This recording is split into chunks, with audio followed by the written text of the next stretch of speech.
Hello friends, मेरा नाम doctor Bhanu Saxena है और लॉ ऑफ एविडेंस पर माननीय सुप्रीम कोर्ट के द्वारा एक बहुत महत्वपूर्ण निर्णय डिसाइड हुआ मृत्युकालिक कथन पर, डाइंग डिक्लेरेशन।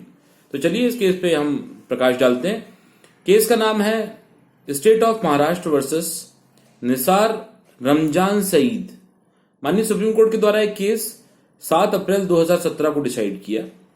इस केस के कुछ फैक्ट्स ऐसे हैं कि जो निसार रमजान सईद, उसने अपनी पत्नी पर मिट्टी का तेल डालकर उस पर आग लगा दी और बेटे को भी उसने गुस्से में अपनी वाइफ के ऊपर थ्रो किया। इस मामले में पत्नी की मृत्यु हो गई और पत्नी ने के जो मृत्युकालिक कथन थे, डाइंग डिक्लेरेशन थे, वो डिफरेंट अथॉरिटीज के सामने किए। ये सबसे पहले उसने डॉक्टर के सामने डाइंग डिक्लेरेशन ये किया कि मेरे पति ने मुझे मिट्टी का तेल डाल के आग लगा दी। दूसरा, असिस्टेंट सब इंस्पेक्टर जो था उसके सामने भी ये बयान इसके रिकॉर्ड किए गए और सीआई के सामने भी ये बयान रिकॉर्ड किए गए। इससे माननीय सुप्रीम कोर्ट का ये कहना था कि अगर न्यायालय संतुष्ट है कि मृत्युकालिक कथन जो है वो सत्य एवं स्वैच्छिक हैं और बिना किसी दबाव में या कोई मैनिपुलेशन उसमें नहीं है, तो वो स्वमेव सुसंगत तथ्य है और बिना कोरोबरेटिव एविडेंस के भी वो एडमिसिबल है और उस सिंगल एविडेंस के बेसिस पे भी उसको मटेरियल एविडेंस मानकर उसमें पनिशमेंट दिया जा सकता है। पर उन्होंने एक बात ये गाइडलाइन जरूर जारी की कि वो संदेहास्पद नहीं होना चाहिए और अगर न्यायालय चाहे तो कुछ कोरोबरेटिव एविडेंसेस से उसकी ऑथेंटिसिटी को चेक कर सकता है। लेकिन माननीय सुप्रीम कोर्ट का ऐसा कहना था कि अगर मृत्युकालिक कथन सत्य और स्वैच्छिक नजर आए कोर्ट को, तो वो एक मटेरियल एविडेंस की तरह उसको कंसीडर करना चाहिए और उसके बेसिस पे पनिशमेंट दिया जा सकता है। बस वो संदेहास्पद नहीं हो, केवल इसके रिगार्डिंग जो है वो कुछ कोरोबरेटिव एविडेंसेस वो ले सकते हैं। न्यायालय ने एक और बहुत महत्वपूर्ण बात कही कि चूंकि इंडियन एविडेंस एक्ट का सेक्शन 8 जो सब्सिक्वेंट कंडक्ट या सेम ट्रांजैक्शन या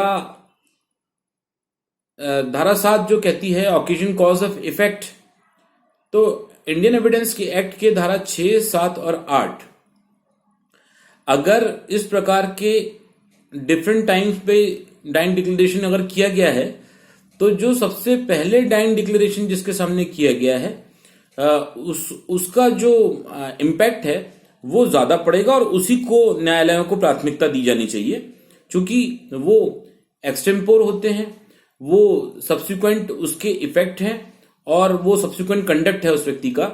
तो वो एक्सटेम्पोर होने के कारण उन एविडेंसेस को प्राथमिकता दी जानी चाहिए जो इंसिडेंस होने के इमीडिएट बाद किए गए हैं। ऐसे डाइंग डिक्लेरेशन को प्राथमिकता दी जानी चाहिए, क्योंकि बाद में अगर किसी प्रकार का कोई स्टेटमेंट रिकॉर्ड होता है तो उसमें मैनिपुलेशन की पॉसिबिलिटी हो सकती है। इसलिए जो सबसे पहले जो डाइंग डिक्लेरेशन जिसके सामने किया जाएगा उसको न्यायालय को प्राथमिकता देनी चाहिए। न्यायालय ने एक बात और स्वीकार की इसमें कि भले ही विस्तृत कथन ना भी हो, डाइंग डिक्लेरेशन जो है वो विस्तृत रूप से वर्णित ना भी हो, तो भी डाइंग डिक्लेरेशन अगर कंसाइज स्टेटमेंट भी है तो उसके बेसिस पे भी पनिशमेंट दिया जा सकता है और उसको केवल सर्टेन सपोर्टिव एविडेंसेस के थ्रू अगर वो प्रूव होते हैं तो उसके बेसिस पे पनिशमेंट सुनाया जा सकता है। ये डाइंग डिक्लेरेशन को लेकर बहुत महत्वपूर्ण निर्णय था। केस का नाम मैं फिर से आपको एक बार बोल देता हूं, state of Maharashtra versus Nisar Ramzan Saeed. ये 7 अप्रैल 2017 को माननीय सुप्रीम कोर्ट के द्वारा ये केस डिसाइड किया गया। इसी के पर्सपेक्टिव में एक पिछले उसके 1 साल पहले एक और केस हुआ था माननीय सुप्रीम कोर्ट के द्वारा, वो भी मैं आपकी नॉलेज में डालना चाहता हूं। केस का नाम है रमेश एवं अन्य वर्सेस स्टेट ऑफ हरियाणा। 22/11/2016 को माननीय सुप्रीम कोर्ट ने इसी प्रकार का एक जजमेंट और पास किया था, वो भी मृत्युकालिक कथन के बारे में था। उन्होंने कहा कि अगर प्रबल और विश्वसनीय है डाइंग डिक्लेरेशन तो वही मात्र दोष सिद्धि का आधार हो सकता है।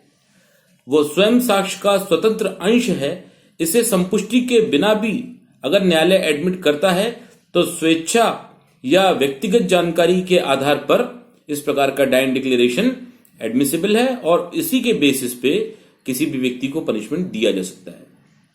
तो ये दोनों बहुत इंपॉर्टेंट केस है डाइंग डिक्लेरेशन को लेकर।